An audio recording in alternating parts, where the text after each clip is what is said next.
시작하겠습니다. 자, 방학 동안 잘 지내셨죠? 이적을 많이 경험하셨습니까? 오늘 공부 다시 시작한 것도 이적이죠. 오늘 같이 공부할 그런 내용은 제 12과입니다. 12과 두려워 말고 믿기만 하라. 먼저 본문 말씀 마가복음 5장 21절에서 24절 그리고 35절에서 43절 자, 한 구절씩 나눠서 읽겠습니다. 21절 예수께서 배를 타시고 다시 저편으로 건너가시매 큰 무리가 그에게로 모이더를 이에 바닷가에 계시더니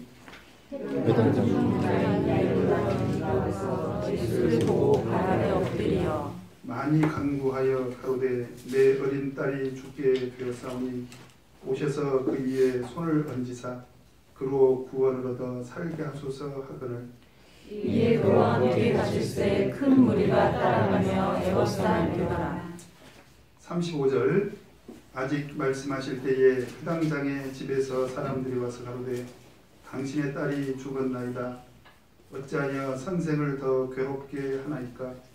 예수께서 그 하는 말을 곁에서 들으시고 회당장에게 이르시되 두려워 말고 믿기만 하라 하시고 베드로와 야고보와 야고보의 형제 요한 외에 아무도 따라옴을 허치 아니하시고 회당장의 집에 함께 가사 사람이 예수고 함을 보시고 들어가서 저희에게 이르시되 너희가 어찌하여 혼하하며 우느냐 이 아이가 죽은 것이 아니라 잔다 하시니 저희가 비웃더라. 예수께서 저희를 다 내어 보내신 후에 아이의 부모와 또 자기와 함께한 자들을 데리시고 아이 있는 곳에 들어가사 그 아이의 손을 잡고 가라사대 달리다굼 하시니 번역하면 곧 소녀야 내가 내게 바라노니 일어나라 하시니라.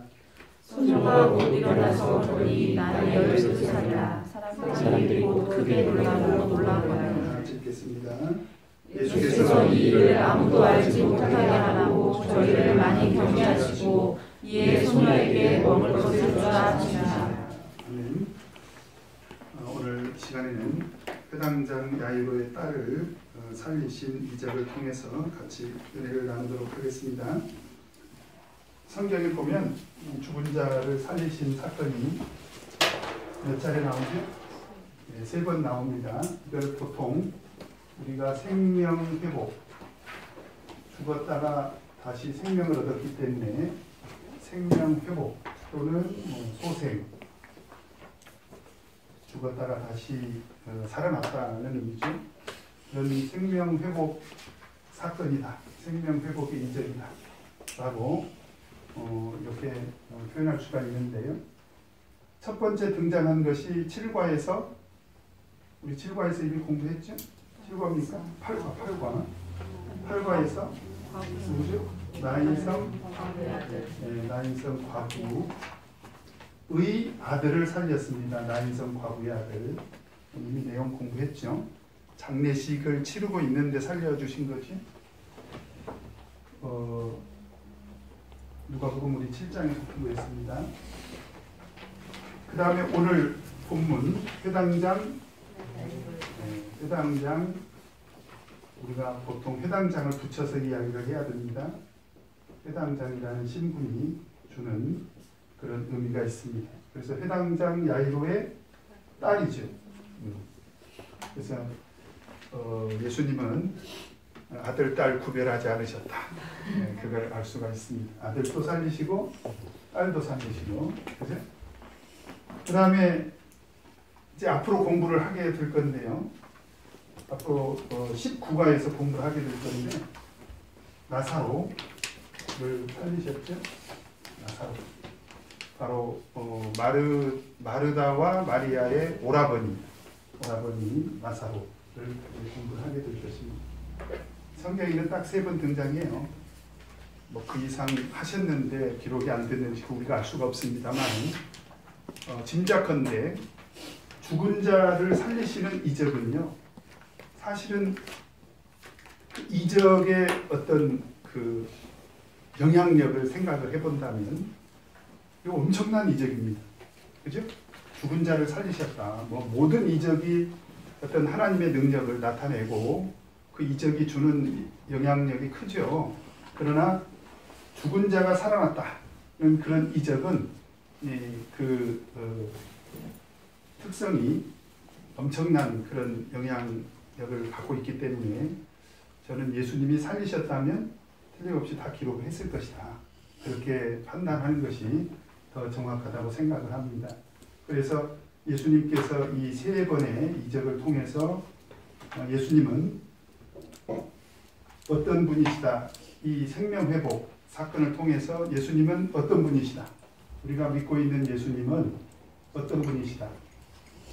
바로 우리 인간의 생사화복을 주관하시는 분이다. 생사화복의 주권자시다. 생사화복을 주관하시는 분이니까 곧 생사화복을 주관하시는 분은 누구밖에는 안 됩니까? 하나님밖에는 없는 거죠. 그죠? 그래서 생사화복에 주관하시는 분인 것을 드러내시고요. 그죠?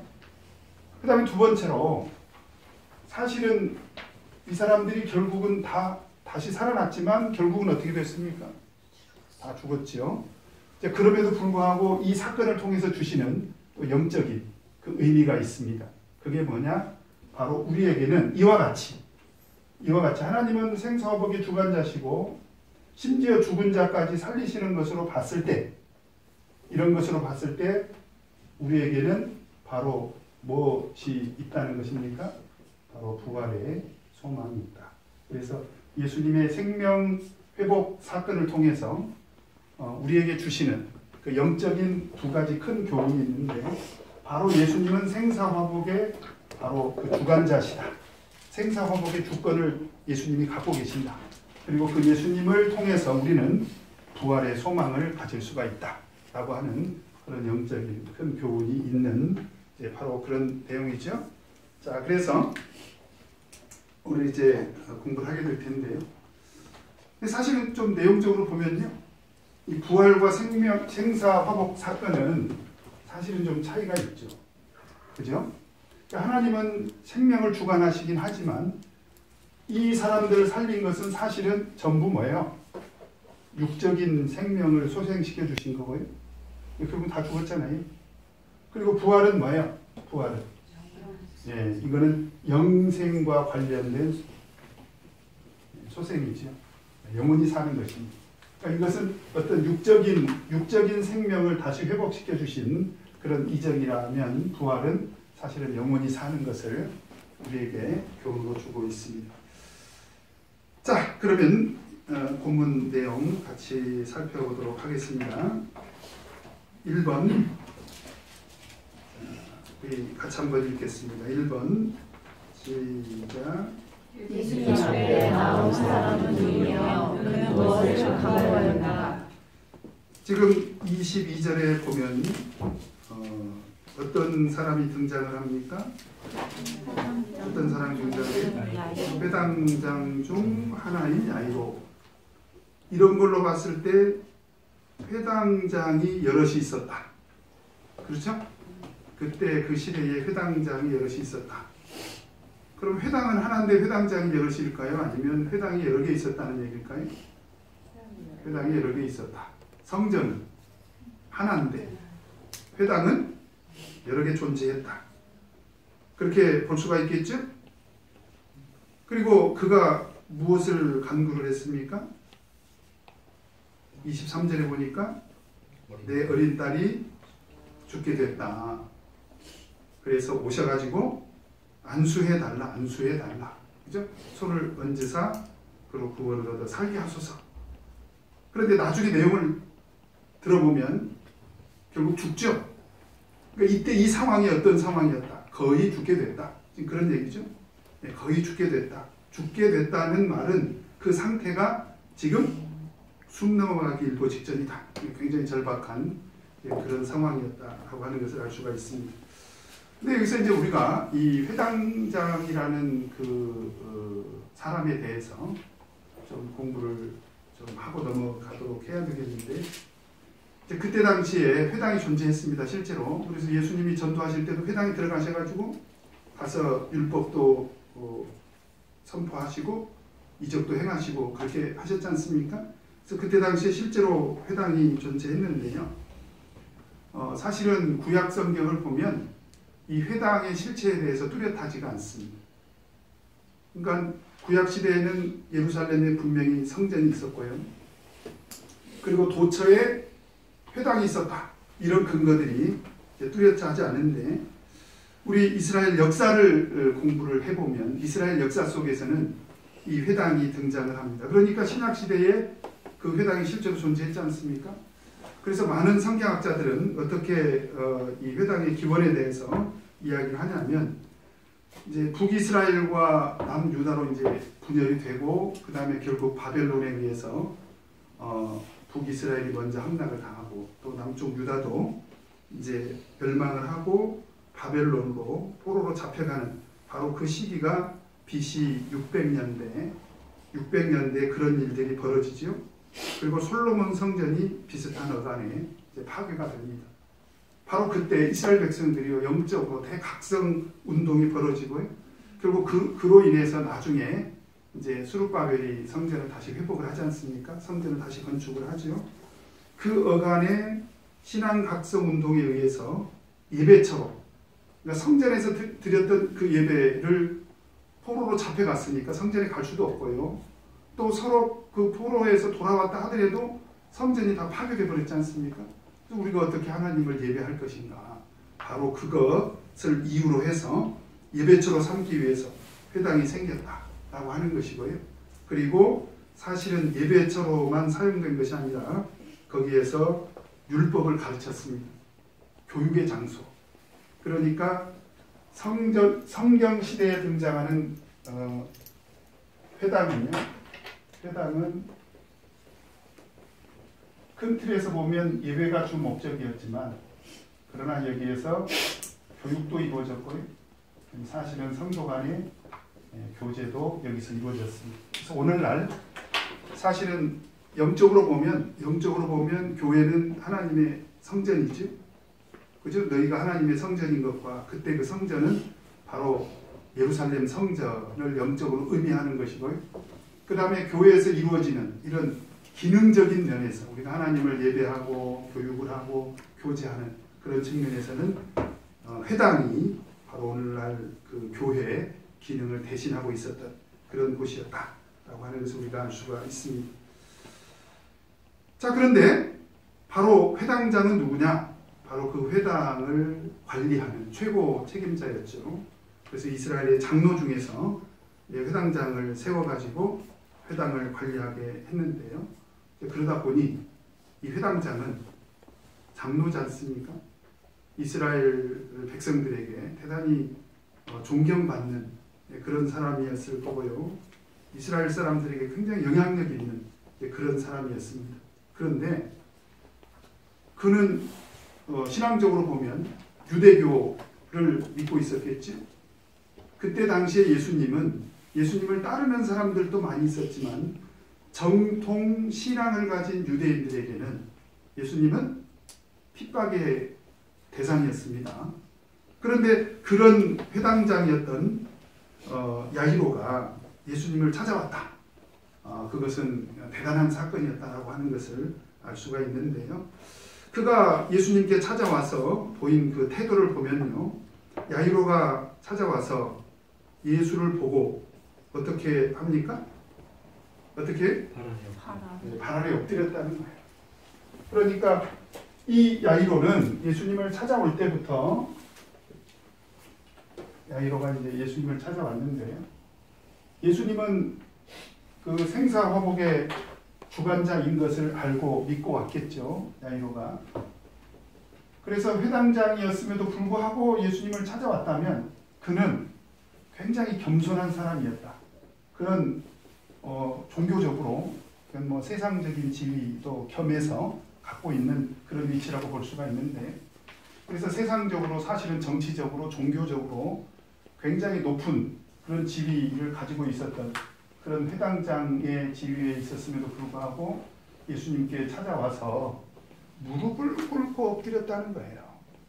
여러분, 이런 행위는요, 우리 종교적으로 보면 이것은 그냥 단순한 그런 태도가 아니라 이것은 지금 예수님을 누구로 인식하고 있다는 것입니까? 하나님이 보낸 자로 인식하고 있다. 그래서 하나님에 대한 경외심, 그래서 하나님을 예배하고 경배하는 그런 경외심이 있었다 라고 하는 것도 우리가 알 수가 있고요. 그 다음에 또 이 야이로가 와서 간구를 할 때 어떻게 간구합니까? 어떻게 간구해요? 많이 간구합니다. 많이 간구합니다. 이 간구라는 원어는요, 간절히 구했다는 거예요. 근데 그가 간절히 구할 수밖에 없었던 두 가지 이유가 있습니다. 하나는 뭐냐면 하나밖에 없는 외동딸. 거기 누가복음 8장 42절에 보면 외동딸이라고 나옵니다. 외동딸. 42절에 보면 그가 몇 살이에요? 12살입니다. 아직 아주 어린 나이에 초등학교 5학년밖에 안 되는, 그죠? 지금 초등학교 5학년 혹시 자녀를 둔 사람 있습니까? 네? 초등학교 5학년 아직 안 됐죠? 네. 한 살 많은 거예요. 그러니 얼마나 절박했겠습니까? 그래서 그가 많이 간구할 수밖에 없었던 첫 번째 이유는 뭐냐? 그 사정이 아주 절박한 상황이었다는 거예요. 하나밖에 없는 그 어린 딸이 지금 거의 죽게 된 거고 사실은 결국은 죽고 말지 않습니까? 그런 굉장히 절박한 상황이었고 뿐만 아니라 사실은 그가 많이 간구했던 또 하나의 이유가 있습니다. 또 하나의 이유가 뭐예요? 예수님이 오셔서 손을 얹으면 살아날 것이다. 그런 믿음이 있었다는 거예요. 이 야이로는 회당장이었지만 그에게는 예수님을 향한 그런 믿음이 있었다. 예수님은 생사와 복을 주관하시는 분이다. 아마 소문을 들었겠죠. 이미 죽은 자를 살리신 그런 이적이 나타났었고요. 예수님은 병든 자를 고치신다. 그러니 우리 딸도 지금 죽어가고 있지만 거의 죽게 됐지만 예수님 앞에 가면 예수님께서 살려주실 것이다. 그래서 야이로에게는 이런 그 신앙에 아주 좋은 그런 태도가 있었다라고 하는 것입니다.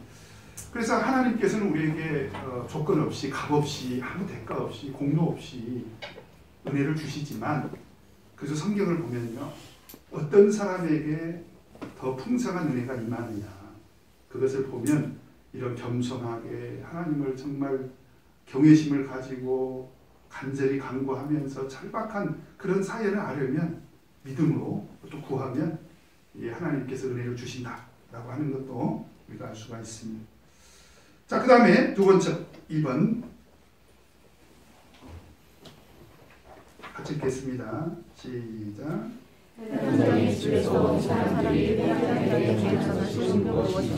자, 이제 21절에서 24절까지 그 상황은 그 상황으로 이제 끝이 납니다. 그리고 35절로 넘어가죠. 왜 이렇게 됐죠? 왜 이렇게 나눠서 설명하게 됐죠? 예, 그 사이에 사건이 하나 있었습니다. 그 사건이 뭐지?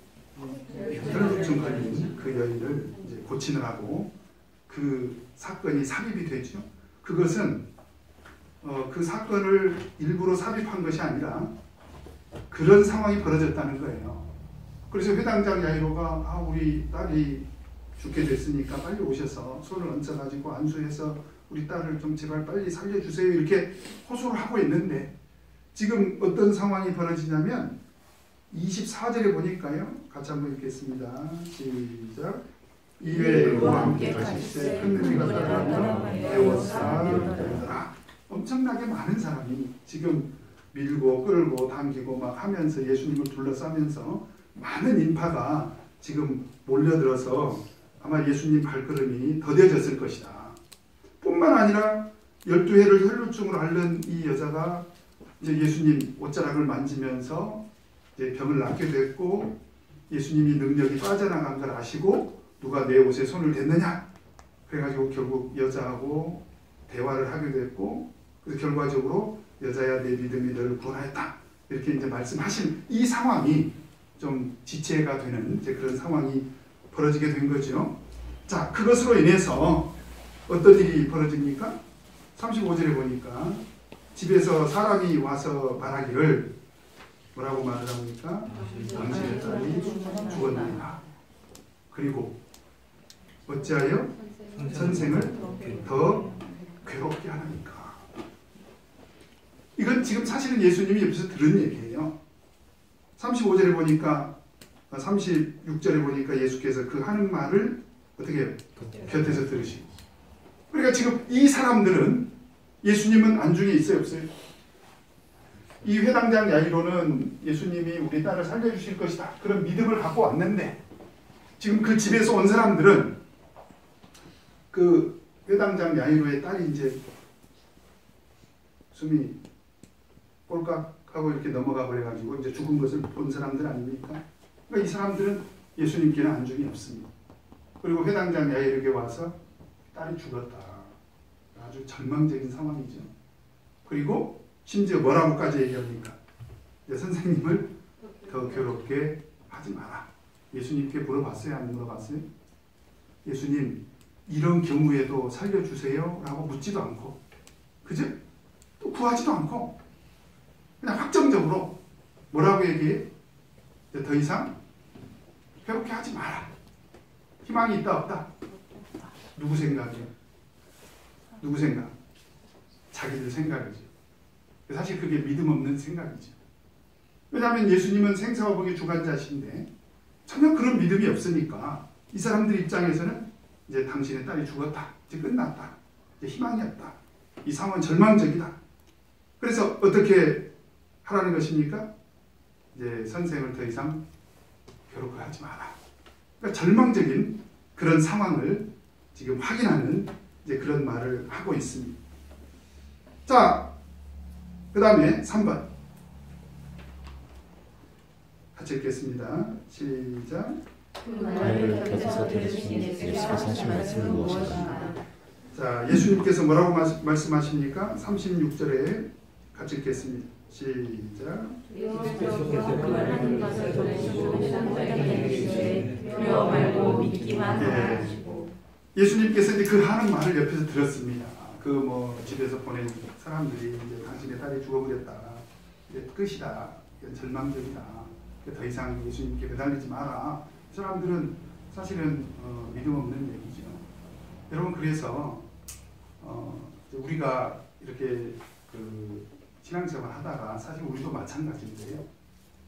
우리에게 많은 그 어려운 일들이 생기죠. 근데 믿음을 빼버리면 모든 것이 다 절망입니다. 그죠? 그래서 절망과 믿음은 아주 말하자면 그 대조적인 그런 관계죠.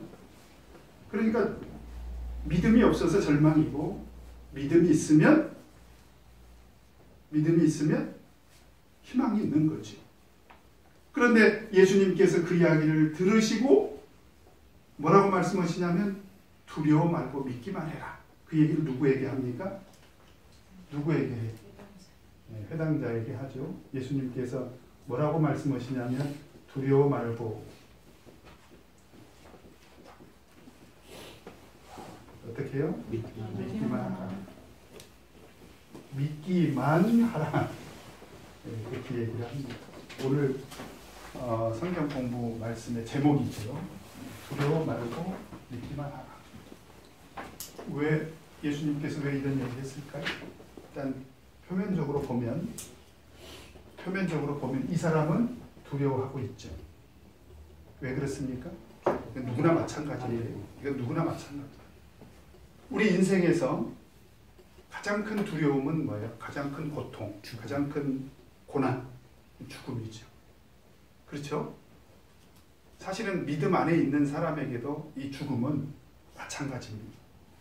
그런데 예수님께서 두려워하지 마라. 지금 그렇게 이야기를 하십니다. 그리고 믿기만 해라. 그러면 예수님께서 이런 얘기를 했다면 예수님께서는 지금 이런 태도를 가지고 이런 태도로 왔을 때 이 사람의 이 신앙적인 태도를 보고 예수님께서 참 이런 사람에게 은혜를 줘야 되겠구나. 아마 이제 예수님이 이미 결심을 하셨지 않습니까? 이렇게 훌륭한 믿음의 태도로 나온 사람도 예수님께서 이런 말씀을 하셨다고 본다면 그 이야기를 들었을 때 당신의 딸이 죽었습니다 하고 당신의 딸이 죽었습니다 그렇게 사람들이 전했을 때 이 이야기가 어떻게 됐을까요? 맥이 풀렸겠지. 그리고 아마 어쩌면 털썩 주저앉았을란지도 몰라요. 우리가 한번 그 입장이 돼서 한번 생각을 해본다면 또 어떤 생각이 들었을까요? 네? 웬 사람들이 이렇게 많이 와가지고 그죠? 예를 들면 우리 집에서 가족 중에 한 사람이 돌아가시려고 하면 어떻게 구급차 부르잖아요. 구급차가 빨리 와야 돼요? 천천히 와야 돼요? 빨리 와야 돼요. 그리고 구급차가 갈 때 차가 뻥 뚫려 있어야 돼요? 차가 막혀 있어야 돼요? 뻥 뚫려야죠. 그리고 병원에 가면 의사 선생님들이 빨리 와서 처방을 해야 되지 않습니까? 사실 저도 생각나는 게 저희 아버님이 급성 신부전증으로 신장 침이 아니라 급성 신부전증으로 돌아가셨는데요. 암 수술하시고 급성 신부전증이 와서 불과 이틀 만에 돌아가셨습니다. 근데 소변이 안 나오는 거예요. 그러니까 우리 어머니가 그 아버님 돌아가셨을 때 막 병원에서 털썩 주저앉아가지고 계속 의사들에게 막 원망했던 것이 뭐냐면 빨리 와가지고 빨리 와서 소변 좀 나오게 했으면 안 돌아가셨을 거 아니냐. 아마 틀림없이 제가 봤을 때 야이로도 마음속에 그런 감정이 저는 생겼을 거라고 봐요. 그런 감정. 그러니까 예수님께서 야이로에게 하는 말입니다. 두려워하지 마라. 그리고 어떻게 하라는 것입니까? 믿기만 하라. 그런데 이 믿기만 하라는 이 단어가 원어로 보면은 모노스, 피스튜오 그랬습니다. 피스튜오는 많이 들어본 말이죠.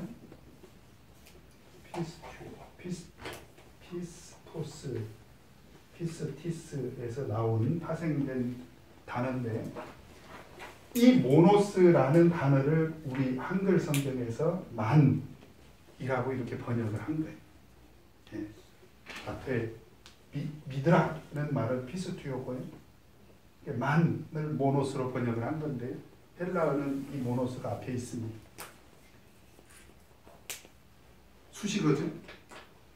이 모노스가 무슨 뜻이냐? only입니다. only. 오직 그런 얘기죠. 오직 믿어야 하느니라. 그러면 잘 보세요. 이 사람이 처음에 와서 이 사람이 처음에 와서 예수님께 우리 딸에게 와서 손을 얹고 좀 낫게 해달라. 그건 믿음이었어요? 믿음이 아니었습니까? 믿음이었죠. 근데 왜 이런 얘기를 할까요? 그 이야기로 인해서 갑자기 이 사람의 믿음이 어떻게 됐을까? 어떻게 됐을까요? 흔들렸다니. 흔들렸다니. 우리 그런 경험들 있지 않습니까? 우리가 하나님을 믿지만 그리고 앞으로도 아마 여기 계신 분들은 틀림없이 하나님을 믿을 것입니다. 이 믿음에는 이 신뢰한다. 신뢰한다는 것은 믿고 맡긴다는 거죠. 이런 하나님께서 내 앞길을 어떻게 인도하실 것인가를 믿는다는 것은 신뢰한다는 것이고 그분에게 내 모든 삶을 맡긴다는 말일 텐데 사실상 절망적인 상황이 딱 닥쳐버리니까 예수님께서 믿기만 하라. 오직 그 믿음 하나 다른 건 몰라도 믿음 하나 붙들어야 될 거 아니냐. 이렇게 말씀하시는 걸로 봤을 때 틀림없이 야이로도 믿음이 흔들렸을 것이다. 사실은 오늘 이 말씀은 야이로에게만 해당이 되는 것이 아니라 우리는 우리 인생에 생사화복을 만나지 않겠습니까? 우리가? 그죠? 그래서 우리가 살고 복을 받으면 어때요? 막 우리 믿음이 어떻게 될까요? 네? 우리 믿음이 올라갈 것이고, 그죠? 화를 당하고 죽게 되면 어떻게 될까요? 우리 믿음이 사라지기도 하지 않습니까? 그럴 때 우리 주님께서 하시는 말씀이 그래도 두려워 말고 믿으라는 거예요. 그래도. 그런 상황 속에서도 두려워하지 말고 믿으라. 그래서 사실은 이 회당장 야이로는 자기 딸의 죽음으로 인해서 절망에 빠졌을 것입니다. 이건 뭐 틀림없는 사실이죠. 끝났다 이제. 뭐 예수님 가도 소용이 없겠네. 그런데 오늘 예수님께서는 그래도 두려워하지 말고 믿기만 하라. 왜 그렇습니까? 그 절망을 극복할 수 있는 힘은 어디서 나온다? 믿음에서 나온다. 그래서 우리 요한일서 5장 4절을 보면 이런 말씀이 있습니다. 요한일서 5장 4절.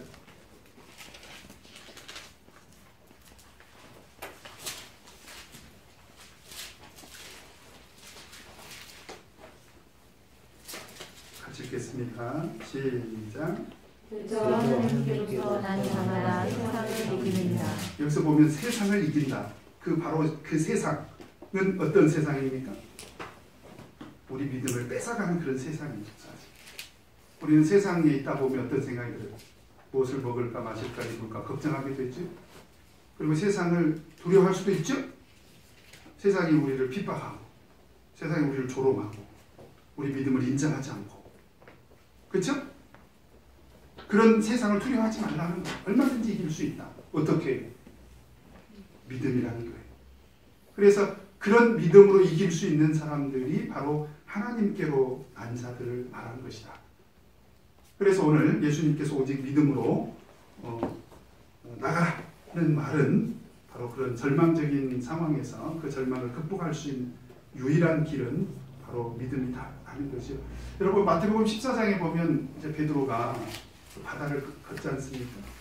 예수님이 바다를 걸어오시는 것을 보고 만약에 당신이 예수님이시면 나도 걷게 해달라. 그래서 이적을 경험했죠. 근데 바다를 걷다가 어떤 일이 생기지? 바람을 받습니다. 그리고 바람을 보면서 바다를 보니까 어떻게 됐습니까? 퐁당 빠져버렸죠. 그죠? 왜 그렇습니까? 믿음이 흔들린 거죠. 그래서 결국 그런 믿음을 우리가 꼭 가져야 된다라고 하는 그런 말씀입니다. 그 다음에 4번 같이 읽겠습니다. 시작. 예수께서 회당장의 집으로 가실 때 유명한 제자들은 누구인가? 누구 동행했습니까? 베드로, 그 다음 야고보, 그 다음에 요한. 근데 이게 한두 번이 아니고 성경에 보면 최소 3번, 이것도 역시 3번 기록이 되어 있는데 언제 이렇게 3명을 따로 데리고 가시죠? 마태복음 17장에 보면 변화산에 가셨을 때, 그 다음에 마가복음 14장에 보면 겟세마네 동산에서 기도하시고, 어떤 사람은 뭐 예수님은 12제자를 불러놓고 3명을 특별히 조금 더 사랑하셔서 차별하신 거 아니냐. 사실 이럴 때 우리가 쓰는 단어가 차별이 아니고 하나님께서 우리에게 사명을 주실 때는 차별하지 않습니다. 은혜를 주실 때는 차별이 없죠. 그런데 이 우리에게 어떤 사명과 사역을 맡겨주실 때 하나님께서 일하시는 방법 중에 하나가 뭐냐면 구별입니다. 구별. 구약에 보면 제사장을 따로 세우죠. 그죠? 선지자를 따로 세우지 않습니까? 하나님은 구별해서 일을 맡기시는데 베드로, 야고보, 요한도 그렇게 구별해서 따로 사용하셨다라고 하는 것을 알 수가 있습니다. 자, 그 다음에 5번 같이 읽겠습니다. 시작. 회당장의 집에 들어가신 예수께서 하신 말씀은 무엇인가? 자, 이제 가서 보니까 여러분 초상집에 가보셨어요? 초상집에 가보셨죠? 가면 어때요? 네? 38절에 보면 가니까 어떤 일이 벌어졌습니까? 헌화라고 되어 있죠. 헌화. 왜 이렇게 번역을 했는지 모르겠어요. 혹시 개역 개정판 하고 있는 분 있어요? 개역 개정판. 이게 막 시끄럽게 떠드는 것을 말합니다. 헌화라고 하는 것이, 그래서 소동이라고 이렇게 번역을 했어도 됐을 텐데 시끄럽게 떠든 국어사전을 보면 시끄럽게 떠드는 것을 헌화라고 이렇게 했더라고요. 그 뜻이. 그래서 가서 보니까 막 사람들이 소동을 이렇게 일으키고, 죽음 때문이겠죠, 그 원인이. 그 다음에 소상집에서 통곡 소리 나는 건 그건 또 당연하죠.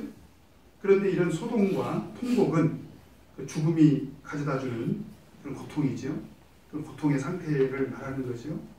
절망의 어떤 상태라고도 이렇게 볼 수가 있겠습니다.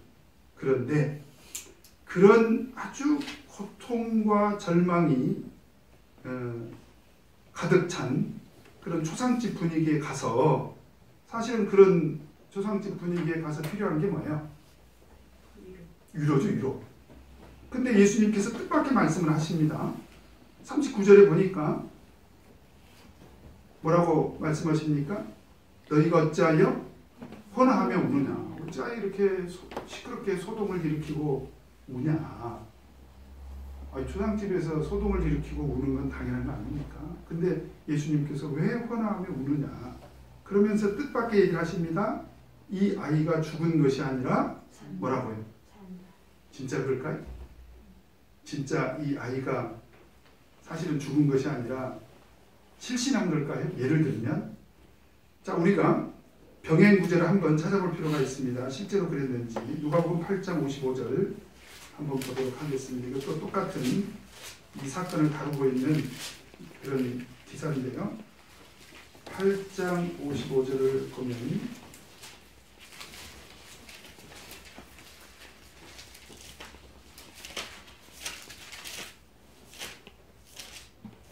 같이 읽겠습니다. 시작. 그 영이 돌아와 아이가 곧 일어나거늘 예수께서 먹을 것을 주라 명하시되. 여기서 보니까 그 영이 돌아와 그랬죠? 영이 돌아왔다는 얘기는 무슨 얘기예요? 영이 떠났었다는 얘기죠. 영이 떠났었다. 그러니까 이 소녀는 예수님께서 잔다라고 했다는 것은 단지 실신했다가 아니면 깊은 잠에 빠졌다거나 그런 말은 아니라는 거예요. 실제로 죽었었는데 죽은 자를 지금 잔다라고 이렇게 이야기를 합니다. 왜 그러셨을까요? 일단은 우리가 성경을 보면 실제로 죽은 자들을 잔다라고 이렇게 많이 표현을 하지요. 나사로가 죽었을 때 예수님께서 뭐라고 했어요? 내가 나사로를 깨우러 간다. 깨우러 간다. 마치 잠자고 있는 사람을, 그러니까 죽은 자를 잠자는 자처럼 이렇게 깨우러 간다고 하니까 많은 사람들이 예수님을 좀 비아냥거리지 않습니까? 요한복음 11장 11절에 있는 말씀이고요. 그 다음에 데살로니가 전서 4장 13절 한번 찾아보도록 하겠습니다. 한 구절만 더 찾아보죠. 데살로니가 전서 4장 13절.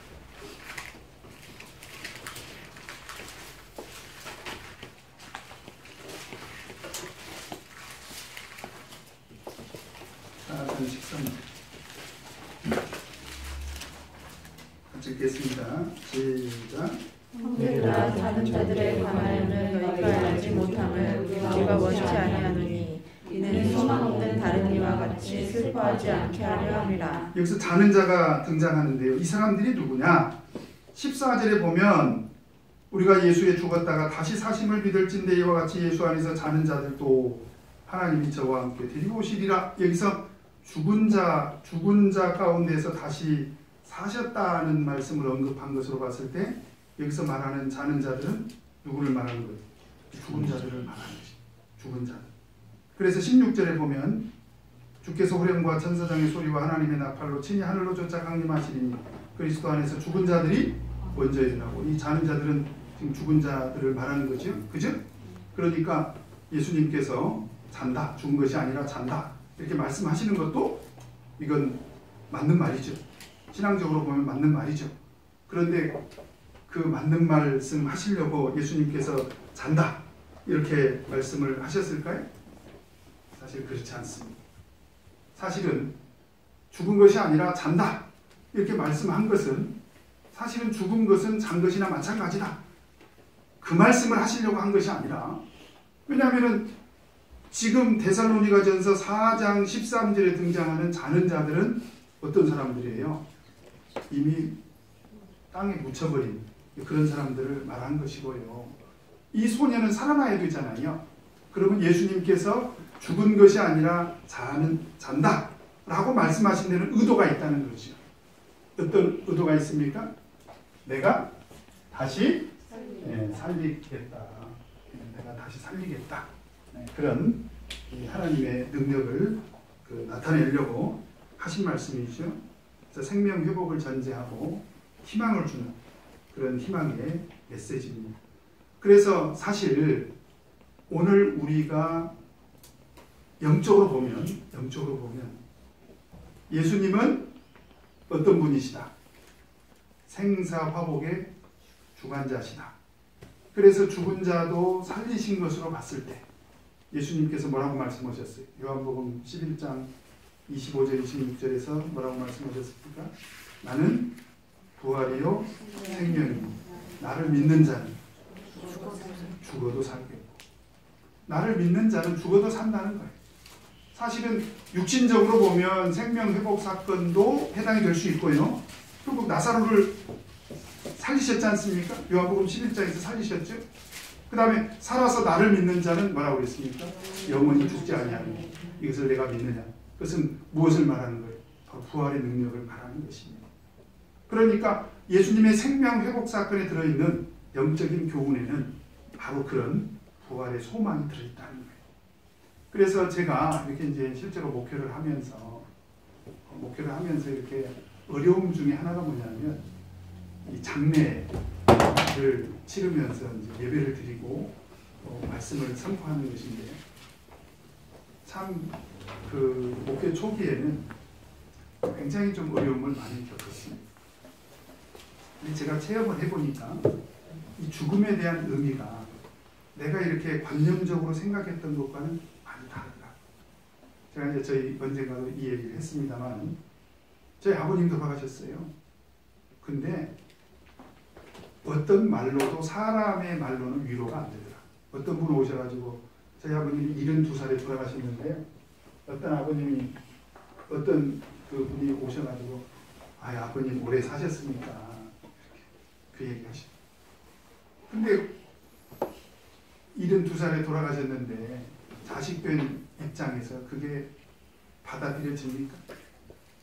지금 그분은 70이 넘어가지고 살고 계시는데 오래 사셨다고 그러면 그게 받아들여지겠어요? 이게 위로가 안 되는 거예요. 어떤 말로.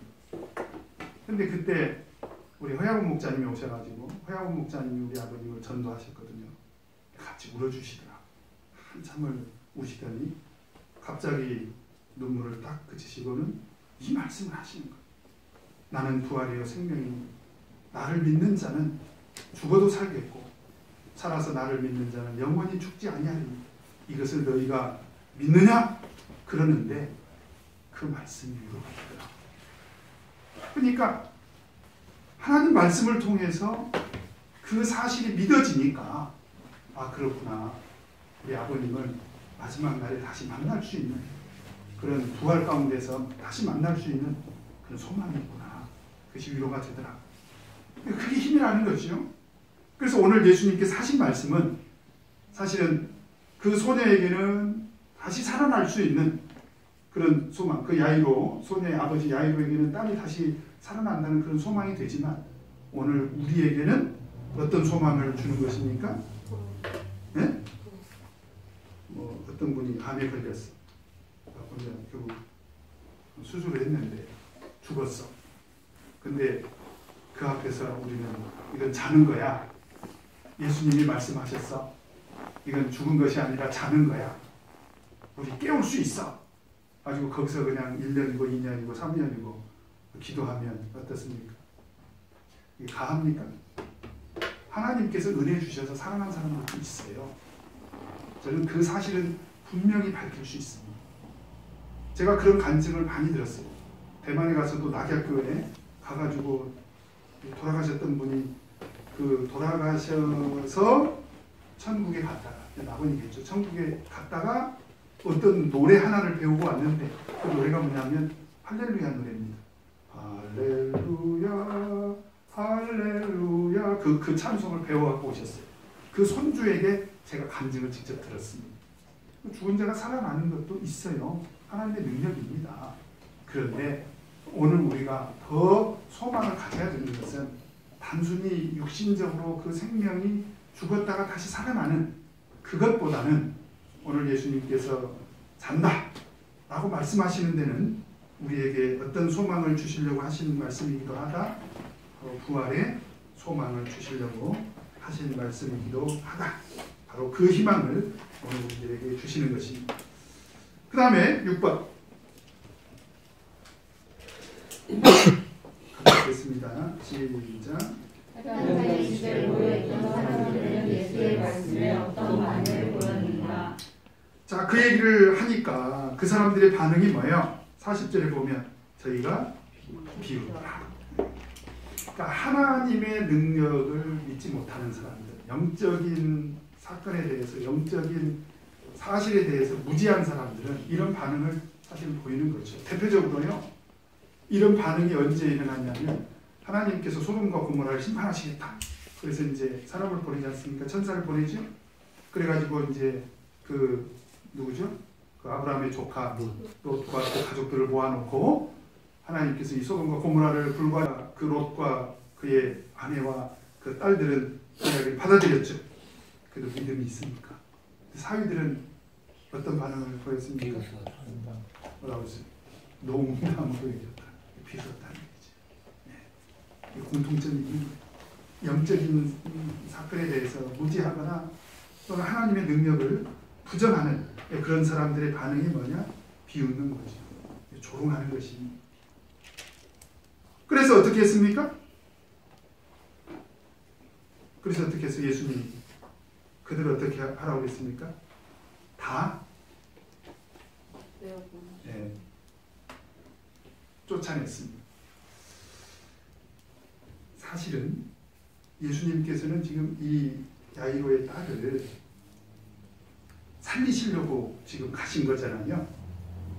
그러면 그런 사람들을 보란 듯이 보는 가운데서 살리실 수도 있잖아요. 근데 다 내보내셨거든요. 이건 37절과도 사실은 관계가 있습니다. 37절에 보면 베드로와 야고보의 형제 요한 외에 아무도 따라옴을 헛지 않으시고 제자들조차도 구별해서, 그죠? 이미 예수님은 죽은 자를 살리시려고 결심하고 가신 거잖아요. 그렇죠? 허락지 않으셨다는 것은 여기에 뜻이 있다는 거예요. 그게 뭐냐? 바로 이 이적은요, 좀 특수성이 있습니다. 생명을 다루는 그런 특수성이 있죠. 그렇죠? 그래서 사실은 죽은 자가 살아나는 이적만큼은 예수님께서 굉장히 신중하게 행하셨다라고 하는 것을 알 수가 있고요. 그래서 우리가 예수님의 이적 가운데서 많은 이적이 있었지만 그러나 생명회복 사건은 단 3번밖에 없다는 것도 우리가 아셔야 되고요. 그죠? 그리고 나인성 과부의 아들이나 나사로 같은 경우는 예수님께서 주권적으로 그냥 가서 살리셨고요. 그죠? 그런데 이 회당장 야이로의 딸 같은 경우는 살려달라고 해서 살려준 거잖아요. 살려달라고 해서 살려준 사건은 유일합니다. 생명회복 사건에 대해서 예수님께서 굉장히 신중하게 이렇게 행하셨던 것을 알 수가 있고요. 그렇다면 영적으로 무지하고 좀 불신앙적이고 하나님의 능력을 부정하는 사람들 앞에서는 그런 생명회복 사건, 이 이적을 보여주지 않겠다. 그런 사람들은 그 자리에 있을 자격이 없다. 근데 실제로 저도요, 3계에서 이제 있었던 일인데, 3계에서 어느 형제가 처마 밑에서 비를 피하고 있다가 벼락을 맞고 심장이 멈췄대요. 심장이 멈춰서 돌아가셨대요. 그때 이제 우리 디모데 목사님께서 3계 교회를 심호하실 때문에 가서 보니까 그런 일이 벌어진 거죠. 동네 사람들이 막 구름대 같이 몰려서 있고, 그런데 가서 보니까 그렇게 막 사람들이 이제 사람이 죽었다. 그리고 벼락 맞은 거잖아요. 우리가 욕할 때 쓰는 말이잖아요. 벼락 맞아 죽으려고 그러잖아요. 그러니까 천벌 받은 거죠. 하나님을 믿는 사람들이 생각할 때, 이건 엄청난 타격이지 않습니까? 그런데 디모데 목사님께서 그런 동네 사람들이 있는 것이 싫대요. 그래서 여기서 참예수 교인이 아닌 사람은 다 나가시오. 그래서 내쫓고 우리 성도들끼리 있는 자리에서 그 자리에서 간절히 기도를 했는데 바로 그 현장에서 살아나셨어요. 바로 그분이 누구냐면 우리 김혜란 자매 친정 아버지십니다. 우리 김충실 집사님이시죠. 우리 참예수교 초기 간증해 보면 그 간증이 있습니다. 어쨌든 오늘 예수님께서도 다 나가고 예수님께서 이렇게 이적을 행하셨다 하는 것을 알 수가 있습니다. 자, 그 다음에 7번 같이 읽겠습니다. 시작. 예수께서 죽은 아이의 손을 잡고 하신 말씀은 무엇인가? 41절에 보면 예수님께서 그 소녀를 살리기 위해서 어떻게 하십니까? 손을 잡았죠. 근데 사실 율법에 따르면 이 시체를 만지는 것은 뭐예요? 부정한 접촉이죠. 그런데 그러니까 하나님의 섭리를 우리가 이해할 필요가 있는데 만약에 그냥 시신이라면 예수님께서 안 만지셨겠죠. 예수님 스스로 하나님이 세운 율법을 예수님이 와서 허물 수는 없잖아요. 그런데 예수님은 시체라고 해서 만진 거예요? 아니면 다시 살릴 목적으로 만진 거예요? 다시 살릴 목적으로 만진 거죠. 이것은 생명의 손길이라고 볼 수가 있습니다. 이건 부정한 접촉이 아니다 라고 말할 수가 있고요. 그 다음에 예수님께서 그 소녀를 살리기 위해서 뭐라고 말씀하십니까? 달리다굼. 오늘 우리가 찬송 불렀죠. 이것은 아람어입니다. 아람어. 그때 당시에 이스라엘 사람들이 썼던 공용어가 아람 언어였는데요. 달리다굼. 달리다라는 말은 일어나라.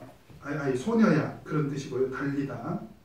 헬라어는 탈리다 그렇답니다. 그 다음에 쿰이 일어나라. 이제 그런 뜻인데요. 이게 사실은 그때 당시에 일상적으로 그 사람들이 사용했던 단어인데 바로 이 쿰이라고 하는 단어를 언제 사용했냐? 자녀들을 깨울 때. 아침에. 우리가 자녀들을 깨울 때 어떻게 깨워요? 네. 어떻게 상냥하게 악다구니를 써서 네, 그때 당시에 부모들이 그 아침을 맞으면서 그 딸과 아들을 사랑스럽게 깨우는 그런 언어였대요. 딸 일어나야지 그럴 때 딸 쿵 그랬대요. 쿵. 네. 달리다는 것은 이제 소녀니까 아들에게는 또 다른 말로 했겠죠. 그래서 어쨌든 이 쿵이라는 단어는 아침을 맞아 부모가 자녀를 아주 사랑스럽게 깨우는 이제 그런 말이었는데 이 달리다굼이라는 말에 오늘 우리가 이제 찬송가 가사를 붙여서 이렇게 찬송을 부르니까 어떤 느낌이 옵니까? 이것은 단지 죽은 자를 살리실 때 예수님께서 사용했던 그런 언어 이상의 의미가 있다. 그게 뭐냐? 죽은 영혼을 살리는 말이기도 하고요. 그죠? 또 하나는 저는 이런 의미도 있다고 봐요. 이를테면 요나가 하나님께서 주신 사명을 저버리고 그죠? 다시스로 가는 배를 타고 가면서 어떻게 했습니까? 배 뒷바닥에서 혼자 숨어가지고 잠자고 있었잖아요. 그때 성경이 어떻게 하죠? 잠을 자요 어찌 이기고 깨우지 않습니까? 그러니까 사명을 깨우는 그런 말로도 저는 들어야 된다. 달리다굼이라는 말은 여러 가지 의미가 저는 있다고 봅니다.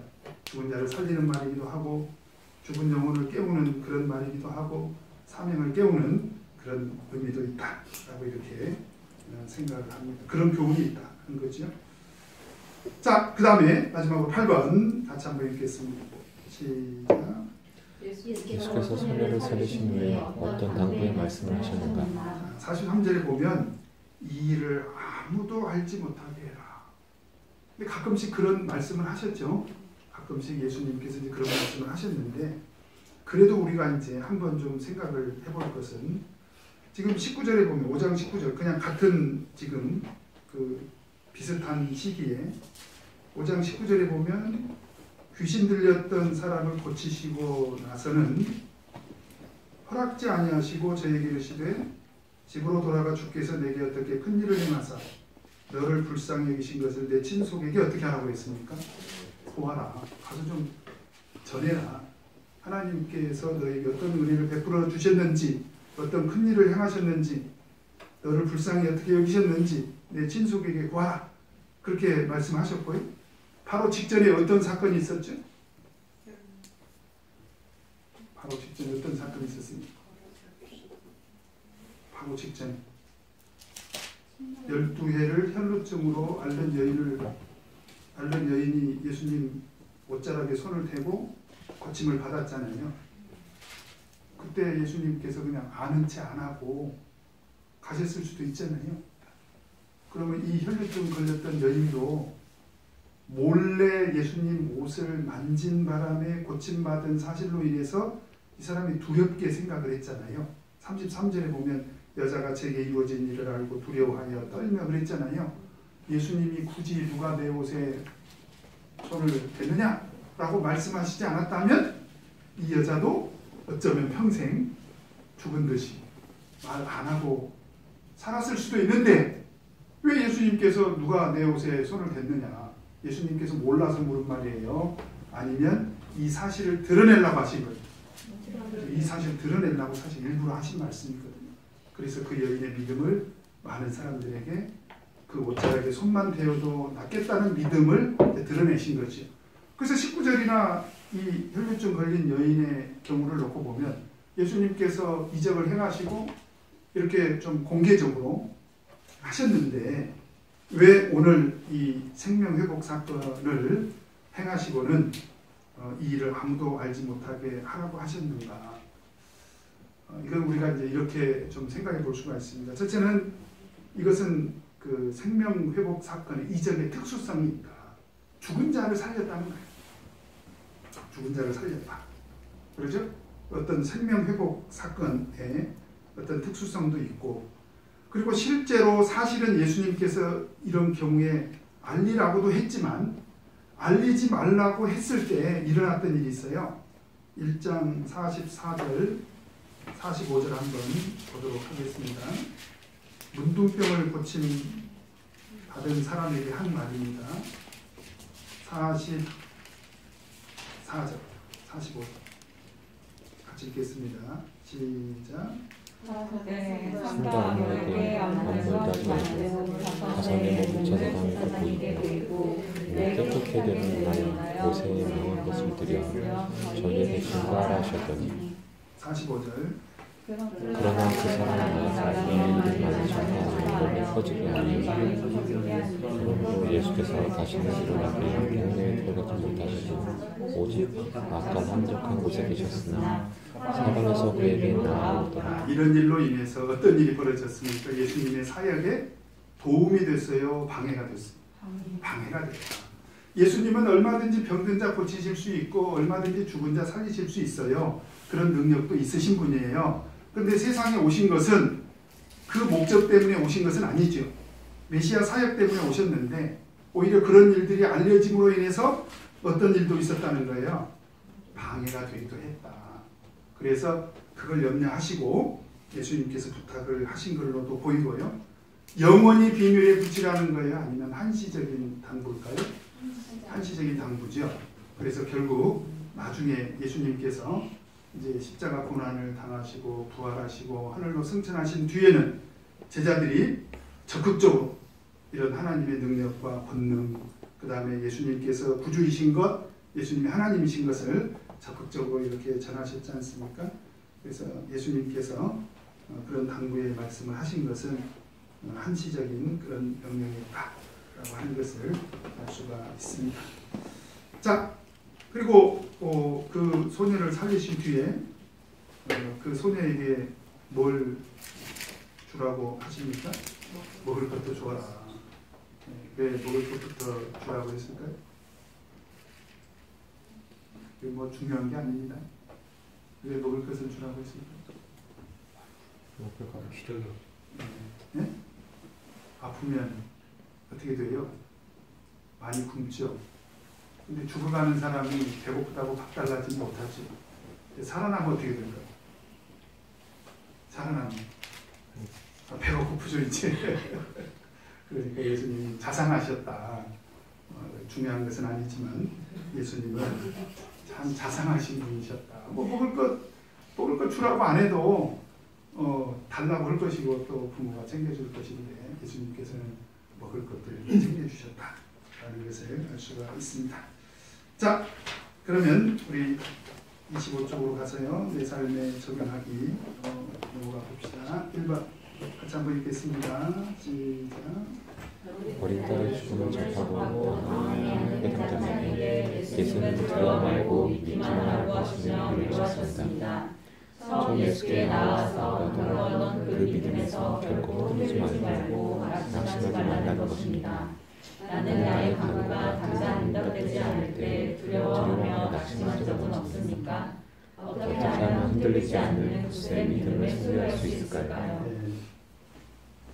믿기만 하라는 이 믿음과 이 믿음이 같아야 된다는 거죠. 이 사이에 어떤 변수가 있었습니까? 죽음이 있었습니다. 죽음은 사실은 우리 인생에 닥치는 가장 큰 절망이라고 봐야 됩니다. 그래서 우리가 하나님께 기도하고 신앙생활을 열심히 해도 우리에게는 끊임없이요 많은 그런 고난이 닥치게 되죠. 그럴 때 절망하지 말고 우리가 하나님을 믿었던 그 믿음을 끝까지 믿고 흔들리지 마라. 이제 그런 메시지를 주고 있는 거죠.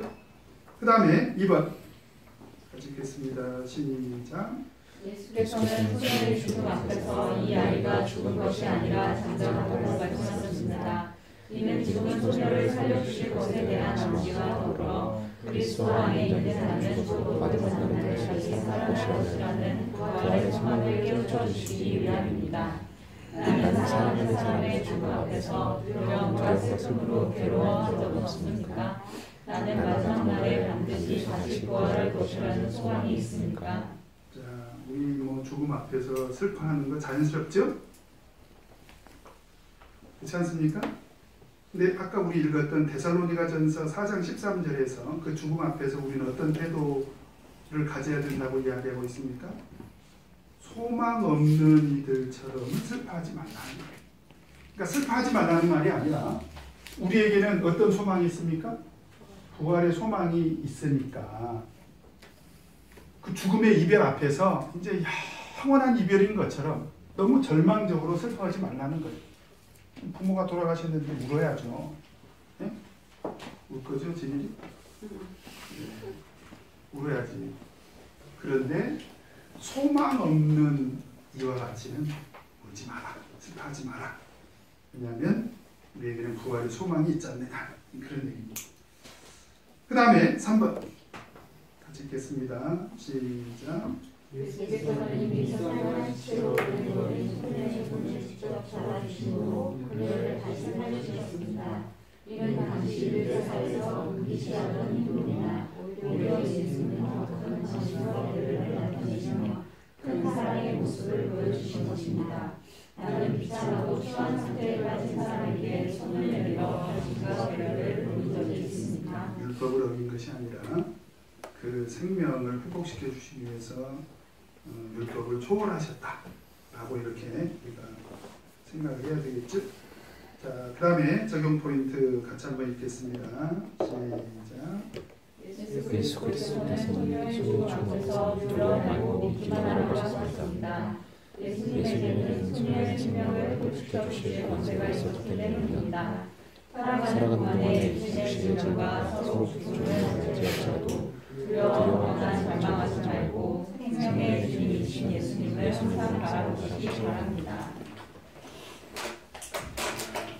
오늘 말씀 기억하면서 우리 다 같이 기도하시겠습니다.